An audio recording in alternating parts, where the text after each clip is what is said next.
샬롬. 오늘도 오후 찬양 예배 가운데 나오신 성도님들의 예수님의 이름으로 환영하고 축복합니다. 오늘은 에스라 9장 1절에서 6절 말씀 가지고 부끄러움을 아는 은혜라는 제목으로 함께 하나님의 은혜를 나누고자 합니다. 오늘은 총 이 세 가지의 제목을 좀 나눠보려고 합니다. 첫 번째는 청소년부 수련의 이야기를 좀 나누려고 합니다. 우리 아이들 좀, 제가 맡은 아이들 좀 자랑하는 시간 좀 가져보려고 하고요. 두 번째로는 하나님 앞에서 느끼는 부끄러움에 대하여 라는 제목, 그리고 마지막 세 번째로는 건강한 교회라는 키워드를 가지고 좀 하나님의 은혜를 나눠보려고 합니다. 저희 청소년부는 이번에 끝까지라는 제목으로 호소대학교 아산 캠퍼스에서 주최하는 캠프에 다녀왔습니다. 우리 아이들 표정이 밝아 보이십니까? 아니면 좀 어두워 보이십니까? 밝아 보이죠? 저 때는 시작할 때였습니다. 시작할 때 좀 이제 놀아보자, 재밌겠지, 뭔지도 모르고 끌려와가지고는 그래 재밌겠지, 아이고 하면서 이게 밝은 표정으로 그 주최 측에서 드론 띄워준 드론에서 이제 이렇게 인사하면서 사진을 찍은 겁니다. 수련회는요, 사실 그 언어적인 의미 자체가 인내 가운데 몸과 마음을 단련하고 배움을 쌓는 자리입니다. 인내 가운데 몸과 마음을 좀 단련하고 단련하는 과정을 통해 배움이 쌓아지는 자리가 수련회입니다. 그래서 교회 학교 수련회를 통해서 우리가 아이들에게 가르쳐주고자 하는 것은 그 몸과 마음이 단련되는 예배와 기도와 찬양의 자리를 통해 하나님을 찾는 법을 가르쳐주는 자리가 수련회라고 저는 스스로 정리하고 있습니다. 근데 아주 제대로 인내할 만한 환경을 우리 아이들이 누렸습니다. 그래 한번 놀아보자 하고 밝은 표정으로 갔더니 식사가 우리 청소년 아이들 무진장 먹는 거 다들 자녀 한두 분씩 키워보셨기 때문에 훨씬 잘 아시지 않습니까? 근데 식사가, 참고로 이거는 이제 설교를 후반부에 들으면 아시겠지만 그 주최한 측을 제가 뭐라고 하는 건 아닙니다. 네, 참고해 주시기 바랍니다. 식사가 너무 부실했어요. 우리 아이들이 밥을 못 먹기도 했어요. 밥이 부족해서. 너무 부족하니까 애들이 이제 표정이 밝아졌게요, 어두워졌게요? 어두워져요. 애들이 내가 여기 왜 온 거지? 뭐 하는 거지 여기? 이런 표정이 시작되기 시작했습니다. 근데 그냥 밥만 맛 없으면 제가 그냥 편의점 들려왔다 갔다 하면서 애들 그냥 배고픈 거 좀 해결해 줄 수 있습니다. 근데 그 숙소와 그 예배하는 집회 장소까지의 거리가, 그리고 그 집회 장소에 들어가기까지의 대기 시간이 떼약빛 밑에서 30분. 이거 가능하신 분 혹시 계십니까? 저는 사실 불가능할 줄 알았는데 우리 아이들이 그걸 버티고 왔습니다. 나중에 아이들 수련회 갔다 온 청소년 애들 보면은 야, 너 수고했다, 너가 수고해서 하나님 만났다, 야, 고생했다, 이마야, 이런 한마디 해주시면 애들 좋아할 수도 있습니다. 그래서 떼약빛 밑에서 반복적으로 그냥 한두 번 한 게 아니라 밥 먹고 나서도, 그 다음에 숙소에서 옮겨갈 때도 떼약빛 밑에서 20-30분을 그냥 아이들이 대기해야 되는 시간이 있더라고요. 그 진행하는 흐름상. 그리고 숙소가 우리 아이들이 이제는 옛날과 다르게 이제 좋은 것만 먹고 좋은 것만 입고 좋은 곳에서만 자지 않습니까? 아이들이 생전 경험해보지도 못한 환경이었습니다. 이만한 바퀴벌레가 이렇게 돌아다니는 그런 숙소에서 아이들이 잤고요. 그 다음에 이동거리가 너무 멀어요. 아니, 숙소랑 좀 가까운 집회 장소면 좋은데 숙소에서 집회 장소까지 무조건 걸어서 15분, 20분을 걸어야 돼요.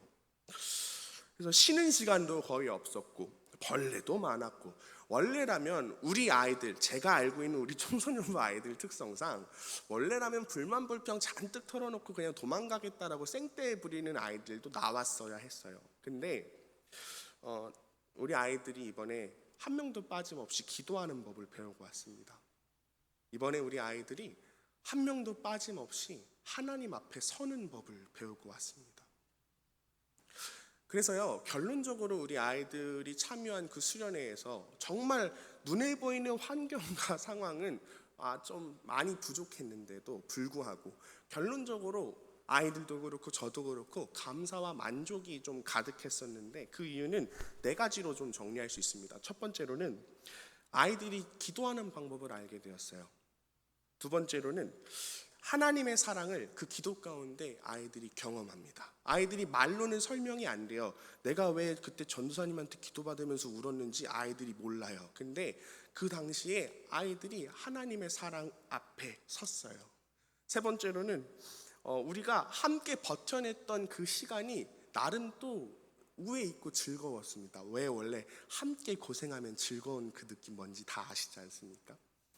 그리고 마지막 네 번째로는 하나님이 일하셨기 때문입니다. 그러니까 제가 좀 편견쟁이더라고요.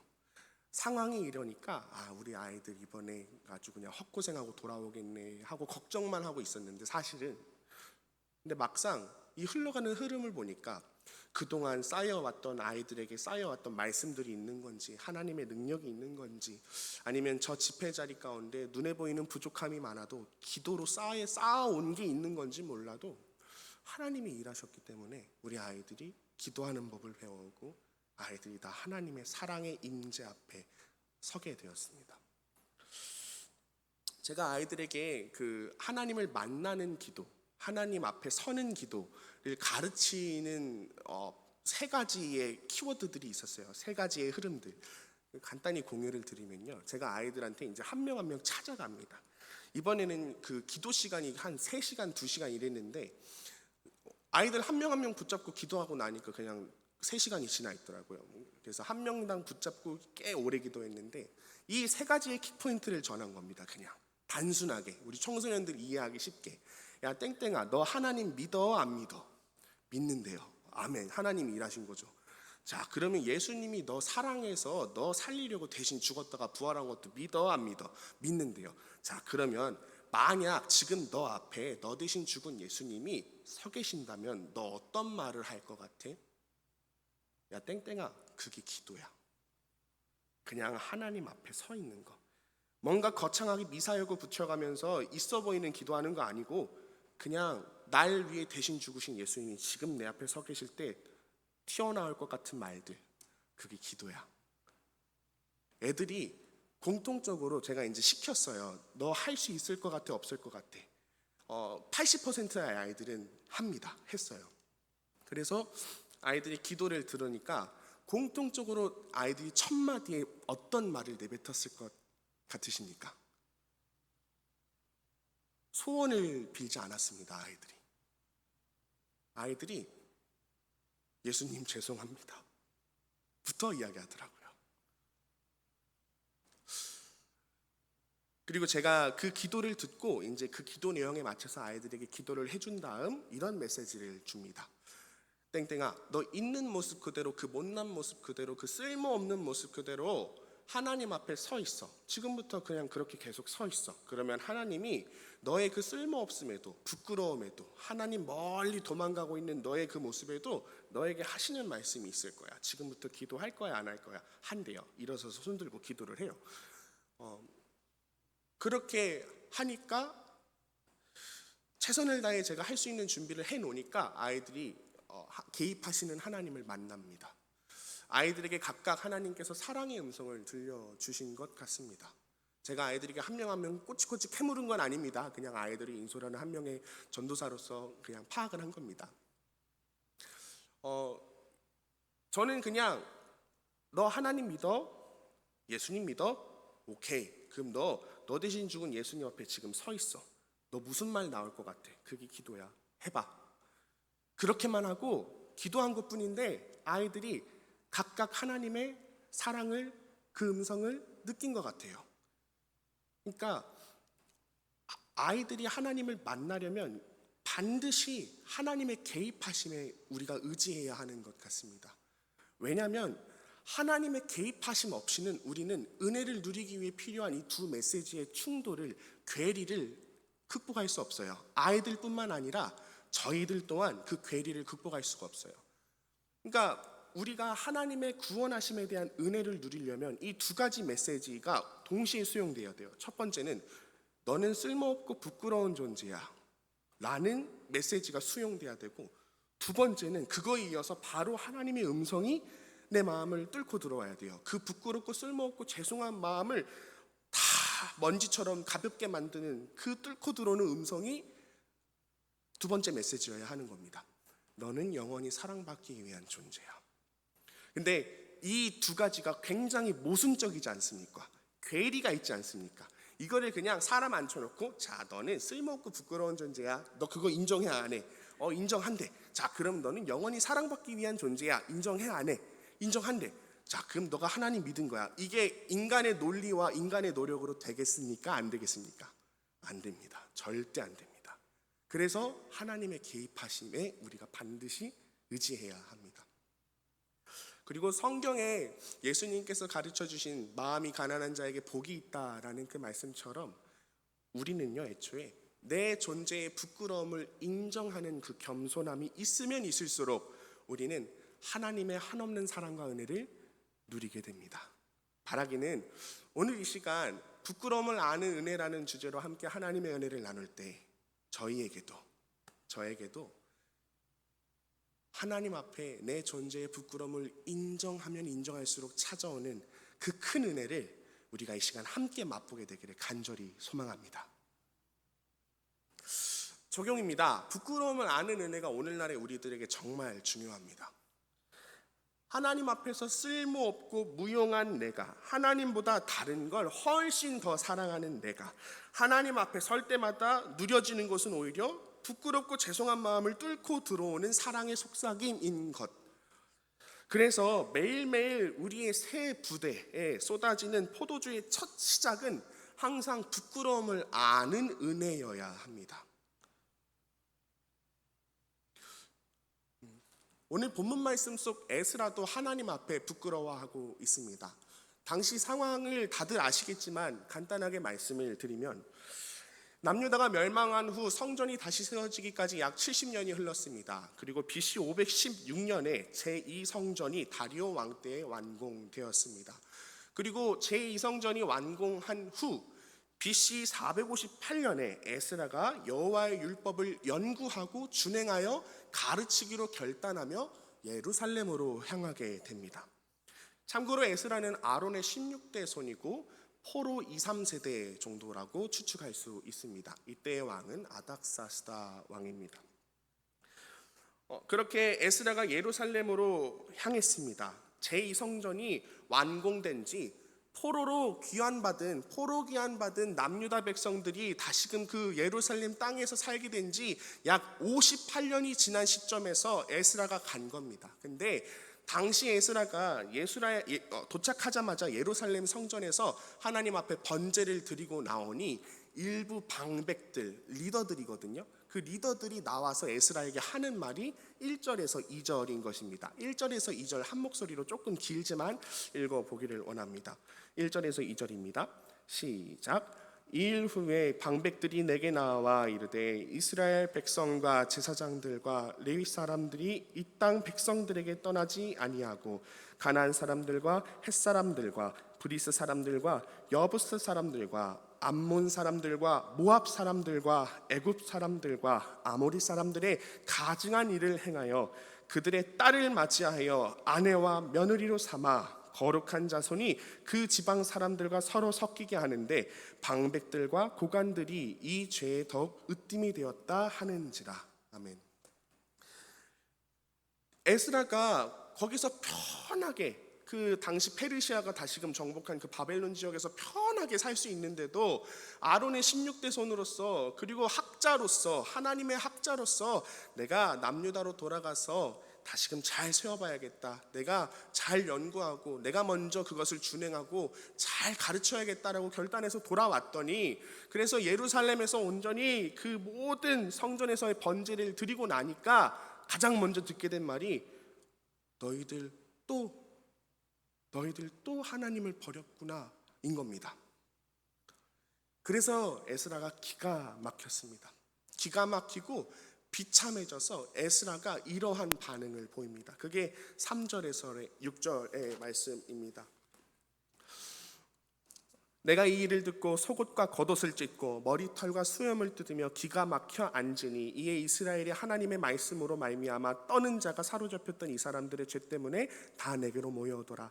내가 저녁 제사 드릴 때까지 기가 막혀 앉았더니 저녁 제사를 드릴 때 내가 근심 중에 일어나서 속옷과 겉옷을 찢은 채 무릎을 꿇고 나의 하나님 여호와를 향하여 손을 들고 말하기를 나의 하나님이여 내가 부끄럽고 낯이 뜨거워서 감히 나의 하나님을 향하여 얼굴을 들지 못하오니 이는 우리 죄악이 많아 정수리에 넘치고 우리 허물이 커서 하늘에 미침이니이다. 아멘. 그러니까 에스라가 하나님 이제는 우리가 부끄럽게 살지 않겠습니다. 가장 하나님을 사랑하겠습니다 라고 결단해서 우리 이스라엘 백성들에게도 하나님을 제일 사랑하는 인생을 가르쳐 줘야지 하고 왔건만 또 이스라엘 백성들은 그 남유다 백성들은 포로기한으로 70년 고생했다가 돌아왔던 그 백성들은 58년 만에 살고 있는 그 모양의 꼬라지가 또 하나님 배신하고 하나님으로부터 멀리 달아나서 이방 여인들을 선택하고 있었던 겁니다. 그래서 에스라가 복창이 터지고 말로 할 수 없는 통탄과 함께 이렇게 고백하는 겁니다. 모두가 보는 그 앞에서 성전 앞에 무릎을 꿇고 옷을 찢으면서 두 손 들고 기도하고 있는 겁니다. 주님, 내가 너무 부끄럽습니다. 우리의 죄악이 너무나도 많고 큽니다. 주님, 내가 부끄럽습니다. 이어서 7절에서 15절까지의 내용도 보면은 계속 에스라가 너무 하나님 앞에 부끄럽고 숨고 싶은 마음을 담아서 기도를 합니다. 이 내용을 제가 그냥 현대적으로 좀 다시 풀어서 썼습니다. 7절에서 9절은 에스라가 이런 식으로 기도를 합니다. 우리가 자초한 멸망 속에서도 하나님은 끝내 우리를 버리지 않으셔서 기적처럼 다시 살아갈 수 있도록 우리가 포로기한도 할 수 있게 해주시고 새 성전까지 허락해 주셨습니다. 10절에서 12절. 근데 그 기가 막힌 은혜를 입고도 우리는 세상과 타협하지 말라는 경고를 짓밟은 채 자기 발로 또 다시 죄악의 진흙탕 속에 뛰어들었습니다. 13절에서 15절이 이런 내용이에요. 지금 당장 하나님께서 우리를 싹 쓸어버리셔도 우리는 입이 10개라도 할 말이 없습니다. 뻔뻔한 우리 꼬라지가 너무 부끄럽고 죄송해서 저희가 감히 주님 앞에 고개조차 들 수 없습니다. 우리의 허물이 너무나도 깊습니다. 하나님께서는 자신의 모든 것을 걸고 우리를 쫓아오시기까지 사랑하시지만 우리는 하나님의 그 사랑 앞에서 매번 도망가고 배신합니다. 에스라가 지금 하나님 입장에서 기도하는 겁니다. 이방 사람과 통혼하는 행위에 담긴 의미는 다들 아십니다. 하나님보다 더 사랑하는 것이 있다는 소리입니다. 당시 이방 사람과 통혼하는 행위에는 문화적인 결합도 있고 그 사람과 사람, 가족과 가족 간의 결합도 있습니다. 그럼 그 안에서 자연스럽게 우상숭배도 흘러들어오지 않겠습니까? 그런 걸 다 알고도 이방 사람과 통혼한다는 건 그 사람이 가타부타 다 떠나서 하나님보다 더 사랑하는 것이 있는 상태라는 겁니다. 그래서 에스라가 하나님과 자신들이 본래 어떤 관계인지 도망가고 쫓아오는 이런 말도 안 되는 이 관계인 걸 에스라가 알고 있어서 하나님보다 다른 걸 더 사랑하고 있는 이 백성들의 모습에 에스라가 몸을 가눌 수 없는 부끄러움을 겪고 있는 겁니다. 말도 안 되는 광경, 창조주는 쫓아오시는데 피조물이 창조주를 끝없이 배신하고 도망가고 있는 이 말도 안 되는 광경을 보고 에스라가 부끄러움을 겪고 있는 겁니다. 하나님과 우리들의 관계는 어떤 관계입니까? 우리는 죄인입니다. 하나님은 죄인을 살려주고 싶은 왕이십니다.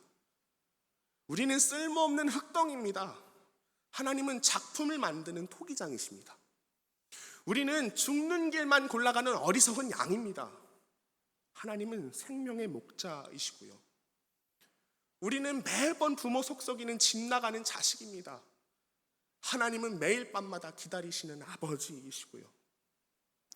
끝없이 달아나는 인간을 끝없이 찾아오시는 하나님, 이 말도 안 되는 모습이 성경의 핵심 문장 아니겠습니까? 그렇다면 오늘 이 시간 저희도 이것을 인정해야 합니다. 우리가 아무리 예배를 잘 드리고 제가 지금 설교를 하고 있다 해도 아무리 교회에서 열심히 봉사하고 많은 사람들에게 복음을 전할 줄 알아도 내 존재의 본질은 하나님의 은혜가 없는 이미 죄를 범한 내 인생의 존재의 본질은 끝없이 하나님으로부터 달아나는 존재인 것, 그리고 하나님이 그 존재를 끝없이 쫓아와 주시는 것, 사랑으로. 이 관계를 오늘 이 시간 저희가 다시 한번 되새기고 인정하며 하나님 앞에 겸허한 마음으로 감사할 수 있게 되기를 간절히 소망합니다. 에스라는 자기의 죄인 듯이 모두가 들리도록 통탄하며 그 성전 앞에서 기도했습니다. 하나님 편에서 기도한 겁니다. 사람들의 편에서 조금은 이방 여인과 눈 맞아서 그럴 수도 있지 하고 그냥 사람들 입장에서 그럴싸하게 그걸 반응해 준 게 아니라 하나님 편에 서서 이 말도 안 되는 광경에 대해 통탄하고 기도한 겁니다. 이 죄송하고 부끄러운 사실을 다른 사람들이 알 수 있도록 먼저 나서서 공동체의 죄를 하나님 앞에 자백하고 있는 것입니다. 자백하는 모습에서 포인트는 이 세 가지들이 있습니다. 첫 번째로 에스라는 울면서 통탄하면서 하나님 앞에 어쩔 줄 모르는 모습으로, 부끄러워서 숨고 싶을 정도로 어쩔 줄 모르는 모습으로 이렇게 계속 기도합니다. 내용은 똑같아요. 결국 우리가 하나님께 죄를 지었습니다. 우리가 하나님께 죄를 지었습니다. 우리가 또 배신했습니다. 매번 말만 하고 결국엔 또 하나님을 피해 멀리 달아나서 내가 좋아하는 것 하고 즐깁니다. 그렇게 에스라가 통탄하면서 길게 기도하니까 그것이 문제인 줄 알고 있었던 백성들이 조금씩 모이기 시작합니다. 그리고 애초에 에스라가 한 민족의 지도자가 그렇게 기도하고 있는 건 시청각적인 가르침이 있습니다. 지금 뭐가 대단히 잘못됐구나 라는 걸 알 수 있습니다. 그래서 백성들이 모여서 죄를 깨닫습니다. 그래서 모여가지고 함께 울기 시작합니다. 우리가 죄 지었구나. 우리가 말도 안 되게 하나님을 또 떠났구나. 간신히 하나님께서 우리 포기하지 않고 회복시켜 주신 건데 우리가 또 떠났구나. 이러면서 백성들도 이제 울기 시작합니다. 기도하기 시작합니다. 그러자 이제 스가냐라는 사람이 개입을 합니다. 그리고는 에스라에게 이렇게 이야기하는 겁니다. 제사장님 일어나십시오. 돕겠습니다. 저는 이 장면이 가장 은혜로웠습니다. 제사장님 일어나십시오. 돕겠습니다. 우리의 민족이 다시 하나님만을 사랑할 수 있도록 돕겠습니다. 근데 지금 이 돕겠다라는 건 뭘 의미하는 거냐면 이방 여인들, 이미 안방 주인들 다 된 그 이방 여인들, 이방 남자들 다 내쫓는다는 소리거든요. 에스라는 애초에 사실 남유다에 올 때 이 결단을 가지고 온 사람이에요. 그냥 말씀을 연구하고 준행하여 가르치고자 한 에스라인데 정작 에스라가 이 다시 예루살렘 땅에 와서 사역하니까 이루어진 열매는 이 세 가지예요. 첫 번째는 죄를 끊어내고 내보낸 겁니다. 약 3달의 조사 끝에 이방인 배우자를 모두 조사해서 내보냅니다. 돕는 사람들과 함께. 하나님보다 더 사랑하는 것이 우리 이스라엘 가운데 없게 하소서라는 결단으로 모든 이방 배우자들을 내보냅니다. 바라기는 우리 호산나 교회에 지금 앉아있는 저희 모두가 하나님보다 더 사랑하는 것이 없게 되기를 간절히 소망합니다. 만약에요, 이때 사람의 이해와 감정과 연분을 따지고 들면요, 그냥 쉽게 말해서 그 사람은 하나님을 제일 사랑하지 않겠다는 겁니다. 아니 말이 돼요? 하나님 사랑의 하나님이잖아요. 배우자 사랑해서 결혼했는데 어떻게 우리가 내보내냐고요. 그렇게 내 이해와 내 감정과 연분을 따지고 든다는 것, 그거는 내게 주어진 인간적인 여건이 하나님과 나의 이 말도 안 되는 광경보다 더 중요해요 라고 말하는 겁니다. 하나님 사랑을 1순위로 하지 않고 있는 겁니다. 두 번째로는 성벽 재건입니다. 한 10여 년 정도 더 흘러서 느헤미야의 주도로 52일 만에 성벽이 재건됩니다. 그리고 완공된 후 많은 백성들이 수문 앞에 모여 있는데 그 백성들 앞에서 에스라가 기다리고 기다렸던 율법을 읽어주고 해석해 줍니다. 근데 참고로 여기서 우리가 배경 지식으로 알고 있어야 되는 게 우리 히브리 사람들은 어떤 언어를 씁니까?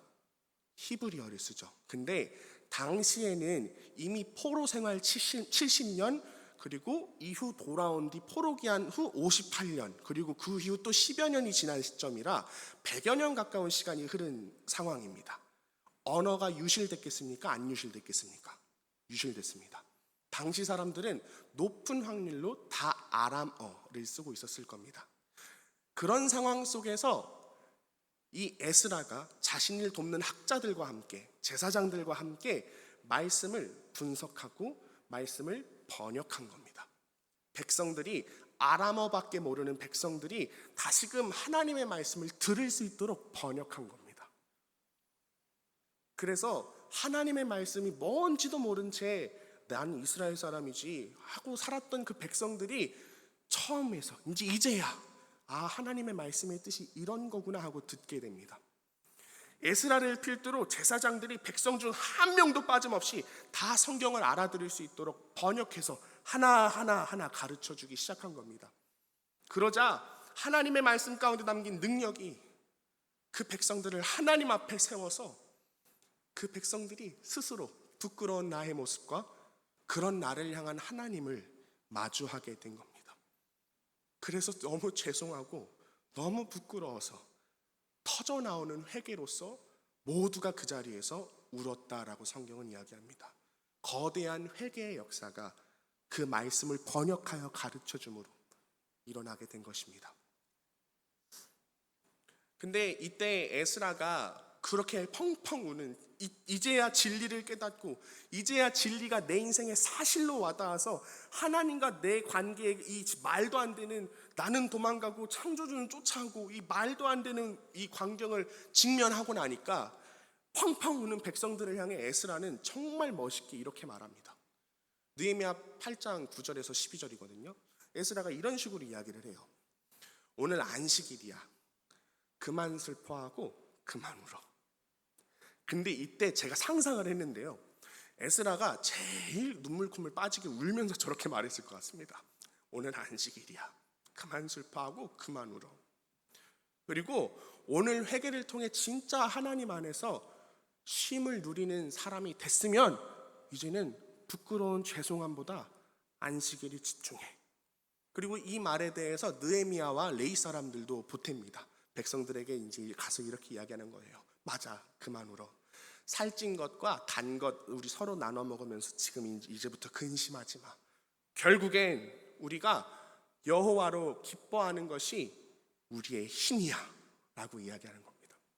바라기는 우리 오산학교회 가운데 저는 부끄러움을 아는 은혜가 충만하길 원합니다. 가장 먼저 우선적으로 이 부끄러움을 아는 은혜가 충만하길 원합니다.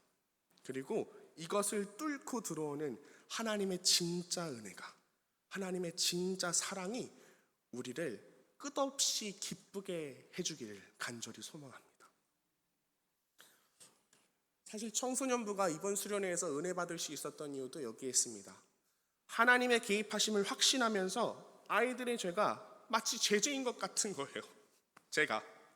아이들의 죄가 죄죄인 것 같은 그 죄송함에, 하나님 앞에 죄송함에, 제가 자기 관리를 잘하는 사람은 아니지 않습니까?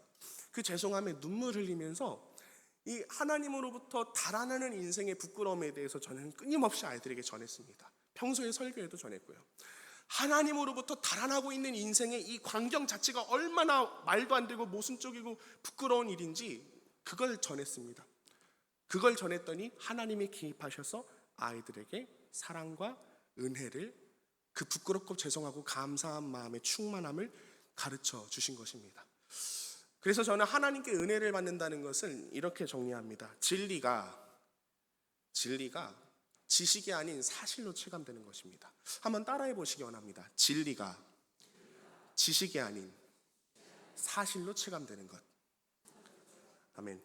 내가 정말 매일같이 하나님께 어떤 할 말도 없는 그렇게 쓸모없고 부끄러운 존재임에도 하나님께서 나를 사랑하시고 나를 통해 일하고자 하신다는 진리, 이 진리가 그냥 지식으로 맞아요, 알고 있어요, 아멘, 할렐루야, 오늘도 예배 은혜로웠습니다, 이게 아니라 내 인생의 사실로 받아들여져서 에스라와 같이 매번 내 인생 가운데 내가 하나님보다 다른 것을 더 사랑하고 있었던 그런 말도 안 되는 광경들을 떠올리면서 우리가 통탄할 줄 알게 되기를 원합니다.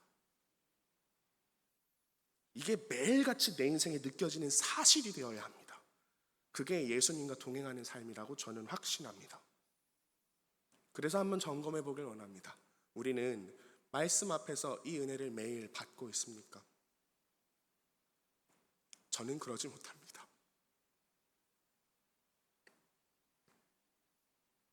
사실 오늘날의 현대교회에 가장 많이 삭제된 것 중 하나가 바로 부끄러움을 아는 은혜입니다. 십자가 구원과 천국, 자녀의 특권, 열매 맺는 삶의 기쁨, 평안, 자유함, 당연히 우리가 하나님이 우리의 힘이고 기쁨이시니까 누려야 될 것이죠. 아멘입니다. 근데요, 부끄러움을 아는 은혜, 곧 죄를 자각하는 과정 없이 우리가 이것들만 강조하고 집중하고 바라보면 교회는 건강함을 잃게 되기도 합니다. 교회의 건강함을 잃게 된다는 건 어떤 연관에서 건강함까지 잃게 된다는 겁니까? 왜냐하면 부끄러움을 아는 은혜와 치리가 깊은 연관이 있기 때문입니다. 교회가 부끄러움을 아는 은혜가 없으면 없을수록, 그래서 하나님 앞에 도망가고 있는 그 인생들의 연약함과 두려움과 그 부끄러운 모습들에 대한 통탄하는 심령들이 없으면 없을수록 교회의 치리가 사라지게 됩니다. 여기서 말하는 치리란 교회의 거룩함과 질서를 유지하고 범죄한 교인을 회개시켜 공동체와 화목하게 하기 위해 성경과 교회 헌법을 따라 시행하는 영적, 행정적 권징을 치리라고 합니다. 교회가 부끄러움을 아는 은혜로 충만해요. 먼저 그 1단계 과정을 넘고 난 후 기쁨을 충만하게 누리고 있는 상태예요. 그러면 교회는 범죄한 교인이 혹 있다면, 혹 교인이 교인에게 상처를 주는 그런 일들이 있다면 통탄하는 마음을 가지고, 그것이 마치 내 죄인 것처럼 두렵고 떨리는 마음으로 나아가 우리 부끄러워야 돼, 우리 그렇게 교회 안에서 하면 안 돼 라고 가르쳐 줄 수 있어야 합니다. 그것이 교회의 질서 안에서 행정적으로 이루어질 줄도 알아야 합니다. 과거에 그래 왔습니다. 근데 오늘날에 접어들어서 문화가 바뀌고 패러다임이 바뀌다 보니까 자연스럽게 교회 안에서도 이 부끄러움을 아는 은혜가 사라지고 자연스럽게 치리도 사라집니다. 그래서 혹 교회 안에서 범죄한 교인이 교인에게 상처를 주는 그런 안타까운 일이 벌어지더라도 우리가 더 이상 통탄하는 마음으로 우리가 부끄러워야 돼 라는 그 사실을 전하기보단 그래도 우리 새끼니까 모른 척하자, 혹은 공적으로 드러나봐야 교회만 욕먹어, 안 돼, 혹은 그거 정죄야 정죄, 그러면 안 되지, 다 은혜로 덮어줘야지, 그게 사랑이지 라는 반응을 나오게 됩니다. 근데요, 부끄러운 짓을 하나님 앞에 부끄러운 것이라고 교회가 가르쳐주지 못하면요, 그렇게 먼저 통탄한 심령들이 부끄러운 짓을 하고 있는 자들에게 1명 찾아가고 2명 찾아가고 3, 4명 찾아가는 그 과정을 교회가 할 줄 모르면요, 부끄러운 짓을 행한 자나 상처를 받은 자나 하나님으로부터 멀어지게 됩니다. 그리고 그런 사람들이 많으면 많을수록 건강하지 않은 교회라고 성경은 이야기합니다. 교회가 만약에 가르쳐주지 못해요, 그러면 행한 자는, 그 부끄러운 짓을 행한 자는 부끄러운 짓임을 알 기회도 받지 못한 채 계속 더 깊은 악행을 반복하게 됩니다. 누구도 안 가르쳐주는데 어떡합니까? 자녀를 길러보신 분들은 더 이걸 깊이 깨닫습니다. 잘못된 건 잘못된 거야 라고 가르쳐주지 않는다면 아이들은 그곳에서 누리는 즐거움에 더욱 집착하게 됩니다. 그리고 이런 상황에서 상처를 받은 자는 교회의 공의롭지 못함을 보고 하나님께 실망합니다. 그리고 이것이 깊어지면 교회를 떠납니다. 이것이 부끄러움을 아는 은혜가 유실된, 그래서 치리가 유실된 교회에서 보여지는 모습입니다. 저희가 미리 알고 있어야 대응하지 않겠습니까? 만약에 이러한 모습의 교회가 있다면 저는 그런 교회에게 하나님과 멀어지게 하는 죄를 범하고 계십니다 라고 정리할 수 있을 것 같습니다. 두렵고 떨림으로 아닌 것은 아니라 바로잡는 것, 교회에 반드시 있어야 할 질서입니다. 갈라디아서 6장 1절입니다. 형제들아, 사람이 만일 무슨 범죄한 일이 드러나거든 신령한 너희는 온유한 심령으로 그러한 자를 바로잡고 너 자신도 살펴보아 너도 시험을 받을까 두려워하라. 바라기는 우리 호산나교회가 지금껏 하나님 앞에 한 걸음 한 걸음 더 가까이 나아갔던 것처럼 우리가 온전히 부끄러움을 아는 은혜를 붙잡고 서로가 서로에게 그 통탄하는 심령으로 실수를 범하고 있거나 잘못을 범하고 있다면 찾아가 우리 그렇게 하면 안 되는 존재들이야. 우리 부끄럽다니까. 하나님과 우리의 관계가 부끄럽다고 라고 이야기해 줄 수 있게 되기를 간절히 소망합니다. 말씀을 정리하겠습니다. 호산나 교회가 더욱 건강한 교회가 되기를 예수님의 이름으로 축복합니다. 무엇으로? 부끄러움을 아는 은혜로. 부끄러움을 아는 은혜를 통해 우리가 진리가 지식이 아닌 사실이 되길 원합니다. 나는 항상 하나님보다 다른 걸 더 사랑하는데 내게 목숨을 건 하나님은 오직 나만 바라보실 때, 제가 지금 읽어드린 이 두 문장을 깊게 한번 묵상해 보십시오. 나는 항상 하나님보다 다른 걸 더 사랑하는데 내게 목숨을 건 하나님은 오직 나만 바라보실 때 부끄럽지 않겠습니까? 그리고 이걸 매일 묵상하며 하나님께서 모든 걸 뚫고 우리에게 주시는 사랑과 평안함을 누리는 게 그리스도인 아니겠습니까? 그렇게 찾아오는 하나님 앞에서 누리는 그 죄를 자각한 자리에서 누리게 되는 사랑과 은혜가, 그 감사함이 우리의 일상을 가득 채우게 되기를 간절히 소망합니다. 그리고 그 부끄러움을 아는 은혜로 치리가 살아있는 교회가 되기를 간절히 소망합니다. 한 명도 빠짐없이, 교회에 속한 그 누구도 한 명도 빠짐없이 우리 모두가 하나님 앞에서 얼마나 무익하고 죄송한 존재인지를 깊이 깨닫고 그 부끄러움을 아는 은혜를 통해 어긋난 것들을 다시 십자가 앞으로 돌아오게 할 줄 아는 교회가 우리 호산나 교회이기를 간절히 소망합니다. 그리고 한 가지의 부탁의 말씀을 드립니다. 유아부, 아동부, 청소년부, 청년부, 그리고 서로에게 우리 두렵고 떨리는 마음으로, 부끄럽고 죄송한 마음을 주체하지 못하는 그 통탄으로, 도망가는 나와 쫓아오는 하나님의 그 관계를 바라볼 때 우리가 마음 깊이 누리게 되는 그 통탄으로 하나님의 개입하심을 신뢰하며 부끄러움을 아는 은혜를 서로에게 회복시켜 줄 수 있는 호산나 교회 되기를 간절히 소망합니다. 그러기 위해선 먼저 내가 부끄러워야 돼요. 내가. 그래야 그 모든 걸 뚫고 들어오시는 하나님의 진짜 배기 사랑이 내 모든 것을 역전시키고 보다 더 새롭게 시작하게 만드시는 것입니다. 그리고 저는 그렇게 새롭게 시작하게 만드시는 하나님의 역사가 있는 교회를 성령님의 훈육하심이 살아있는 교회라고 정의합니다. 바라기는 저희 호산나 교회가 성령님의 훈육하심이 살아있는 교회 되기를, 그렇게 우리가 함께 서로 두렵고 떨리는 마음으로 이 교회를 이루어가기를 간절히 소망합니다. 기도하겠습니다.